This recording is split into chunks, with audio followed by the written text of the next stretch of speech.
Sri Kuberan TV நேயர்களுக்கு அடியேன் உங்கள் சிவயோகி சிவசக்திமான் சுவாமிகள் வணக்கத்தை தெரிவித்துக் கொள்கிறேன். இந்த பதிவில் 12 ராசிகளுக்கு உண்டான ஜீவ சமாதி தரிசனம். நிறைய பேர் பார்த்தீங்கன்னாக்கா ஜாதகம் பார்க்குறாங்க. ஜாதகம் பார்க்குறவங்களும் பார்க்காதவங்களும் ஆன்மீகத்தில் இருக்கிறவங்களும் தெய்வ நம்பிக்கை உள்ளவர்களும் எல்லோருமே கோயிலுக்கு தான் போகிறாங்க. வீட்டு பக்கத்தில் இருக்கிற போவாங்க, விசேஷமான கோயிலுக்கு போவாங்க, யாராவது எதாவது சொன்னால் அந்த கோயிலுக்கு போயிட்டு வருவாங்க. ஜாதகம் பார்த்தவங்க அவங்க ஜோதிடர்கிட்ட பார்த்தவங்க அந்த ஜோதிடர்கள் சொன்ன பரிகார கோயிலுக்கு போயிட்டு வருவாங்க. விசேஷமான பிரசித்தி பெற்ற கோயிலுக்கு போயிட்டு வருவாங்க. அவங்களுக்கே மனசில் தோன்றக்கூடிய கோயிலுக்கெல்லாம் போயிட்டு வருவாங்க.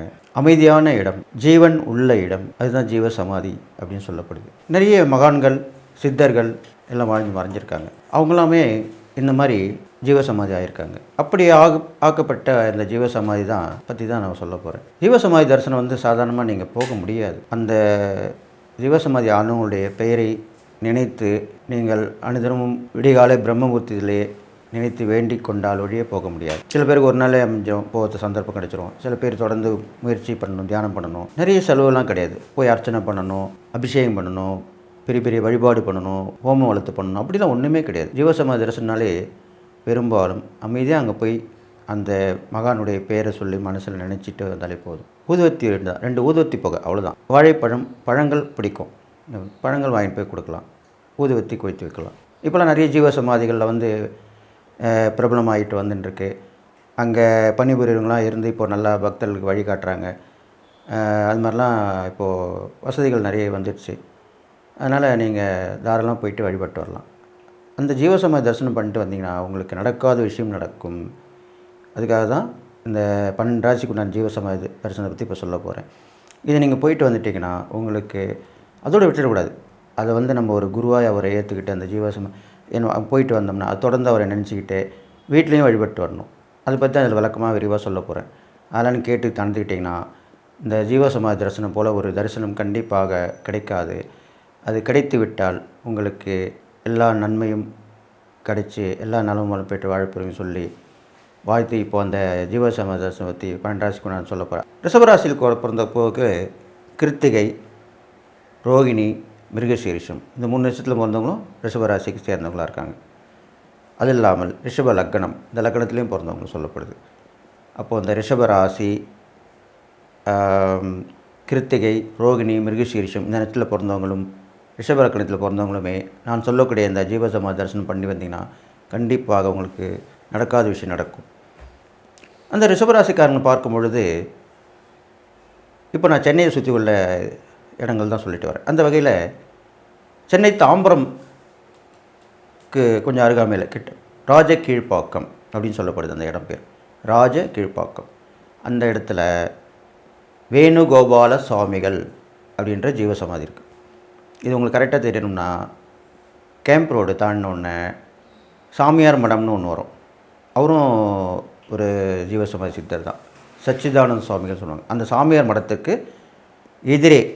எதிரே போனீங்கன்னா ஒரு பார்க் வரும். அந்த பார்க் பக்கத்தில் தான் இப்போ நான் சொல்லக்கூடிய அந்த வேணுகோபால சுவாமிகள் மகான்ற அவர் ஜீவசமாதியாக இருக்கார். அவரை நீங்கள் வணங்கிட்டு வந்தீங்க. அப்போது பெரும்பாலும் ரிஷபராசிக்காரன் பார்க்கும்போது வெள்ளிக்கிழமை அவரை வணங்கிட்டு வந்தால் ரொம்ப விசேஷம் சொல்லப்படுது. அது இல்லாமல் பொதுவாக பௌர்ணமி, வியாழக்கிழமை, அமாவாசை இந்த 3 தினமுமே வழிபடலாம். இது பொதுவான பலன். உங்கள் ராசிக்கென்று போகும்போது நீங்கள் வெள்ளிக்கிழமை போய் வணங்கிட்டு வரலாம். அப்போ போகும்போது ஊதுபத்தி வாங்கிட்டு போய் ஊதுபத்தி வச்சு ஏற்றி வழங்கிடலாம். பழங்கள் வாங்கிட்டு போகலாம். வேறு பெருசாக ஒன்றும் வாங்கணும்னு அவசியம் இல்லை. அங்கே உட்காந்து தியானம் பண்ணிட்டு வந்தாலே போதும். அதுக்கப்புறமா நீங்கள் என்ன பண்ணணும், தொடர்ந்து 48 நாட்கள் உங்கள் பிரச்சனை கோரிக்கை சொல்லி வீட்டில் பிரம்மமுகூர்த்தத்துக்கு எழுந்து ஸ்நானம் பண்ணி சுத்தமான ஆடை அணிந்து அந்த கீழே போடுற விரிப்பும் சுத்தமாக இருக்கணும். அதில் அமர்ந்து ஒரு டம்ளரில் தண்ணி வச்சுட்டு ஊதுவத்தி கொளுத்தி வச்சுக்கிட்டு கையில் வச்சுக்கலாம். அதை நம்ம சொல்லி முடித்தோடனே அந்த ஊதுவத்தி அதில் ஸ்டாண்டில் வச்சிடலாம். இல்லைன்னா சில பேருக்கு கையில் பட்டுட போகுது அப்படின்ற ஒரு இதுவாக இருக்கும். அப்படி இருக்கும் ஸ்டாண்டில் வச்சுக்கிட்டு கூட பக்கத்தில் அந்த ஊதுவத்தி புகை இருக்கணும், டம்ளரில் தண்ணி இருக்கணும். இரண்டுமே இந்த மகான்கள் சித்தர்கள் வழிபடும்போது சொல்லக்கூடிய முறையாக சொல்லப்பட்டிருக்கு. அது இல்லாமல் பழங்களும் வச்சு வழிபட்டு வரலாம். அதுக்கப்புறம் அந்த பழங்களை நீ தானமாக கொடுக்கலாம், வீட்டில் இருக்கவங்க சாப்பிட்லாம். அது மாதிரிலாம் பண்ணிட்டு வரலாம். இப்போ ரிஷபராசிக்காரர்களுக்கு அந்த ஜீவசமாதி தரிசனம் வேணுகோபால சுவாமிகள் அப்படின்றவர் மகான்கள் சித்தி அடைந்து ஜீவசமாதியாக இருக்கார். அந்த இடத்துக்கு போய் நீங்கள் வழிபட்டு வரலாம். ஒவ்வொரு பௌர்ணமியும் வழிபடலாம், விசேஷமாக இருக்கும். அமாவாசை போயிட்டு வரலாம், வியாழக்கிழமை போயிட்டு வரலாம். உங்கள் ராசிக்கு இந்த ரிஷபராசியில் பிறந்திருக்கனால நீங்கள் வெள்ளிக்கிழமை போயிட்டு வழிபட்டு வரலாம். இது மாதிரிலாம் பண்ணிட்டு வரலாம். இது மாதிரிலாம் பண்ணிட்டு வந்தீங்கன்னா உங்களுடைய பிரச்சனைலாம் கண்டிப்பாக தீரும். நடக்காத விஷயங்கள் தான் தீரும். அதுக்காக தான் அப்படி சொல்லிட்டு வந்திருக்கேன். அது நீங்கள் முழு நம்பிக்கையோடு அவரை வேண்டி வரணும். அவர் பேரை சொல்லிகிட்டே இருக்கணும், அவர் நாமாவை சொல்லிகிட்டே வரணும். அந்த பிரம்மபுரத்தில் சொல்லும் போது 108 முறை, குறைந்தே 108 முறை சொல்லணும். ஜெபமாலை வச்சு சொல்லலாம், இல்லை மனசுக்குள்ளேயே கணக்கிட்டு சொல்லிக்கலாம். இது மாதிரிலாம் பண்ணிட்டு வரணும். பண்ணிட்டு வந்து அவருடைய நினைவாக இருக்கணும். உங்கள் கோரிக்கை அந்த நேரத்தில் சொல்லணும். அந்த ஜெபம் பண்ணும்போது மட்டும் உங்கள் கோரிக்கை சொல்லணும். நீங்கள் அடிக்கடி அங்கே போக வாய்ப்பு இருந்தாலும் அங்கே போயிட்டு வரலாம். இது மாதிரிலாம் பண்ணிட்டு வந்தீங்கன்னா அந்த ஜீவசமாதி தரிசனம் கண்டிட்டிங்கனாலே உங்களுக்கு உங்கள் ராசிக்குரிய மகான்னு ஒரு நான் என்னுடைய ஆராய்ச்சி அனுபவத்தில் கண்டுபிடிச்சி சொல்லியிருக்கேன். நீங்கள் அங்கே போயிட்டு வரலாம், அடிக்கடி போயிட்டு வரலாம். நம்ம பிரச்சனை முடிகிற வரைக்கும் ஒரு பிரச்சனை முடிச்சாலும் திருப்பியும் அது போயிட்டு வரலாம், ஒவ்வொன்றா பண்ணலாம். ஒரே எப்பயுமே சித்தர்கள், ஞானிகள், முனிவர்கள், மகான்கள் இவங்ககிட்டலாம் போனீங்கன்னா எல்லாத்துக்கும் கேட்கக்கூடாது. ஏதாவது ஒரு கோரிக்கை பெரிய விஷயமா இருக்கும், நடக்காத விஷயமா இருக்கணும். அந்த மாதிரி ஒரே ஒரு கோரிக்கை தான் நீங்கள் வைக்கணும். வச்சுட்டு வந்துட்டிங்கனாலே போதும். அதுக்கப்புறம் நீங்கள் மறந்துடணுது. ஆனால் அவரை மறக்கக்கூடாது. அவருடைய நாமாவுக்கு சொல்லிகிட்டே வரணும், அவரை பண்ணிகிட்டு வரணும். இது மாதிரி பண்ணிட்டு வந்தீங்கன்னா கண்டிப்பாக அவங்க பிரச்சனைலாம் கண்டிப்பாக தீருன்றது இது எல்லாருக்கும் அனுபவப்பட்ட உண்மையாக சொல்லப்பட்டிருக்கு.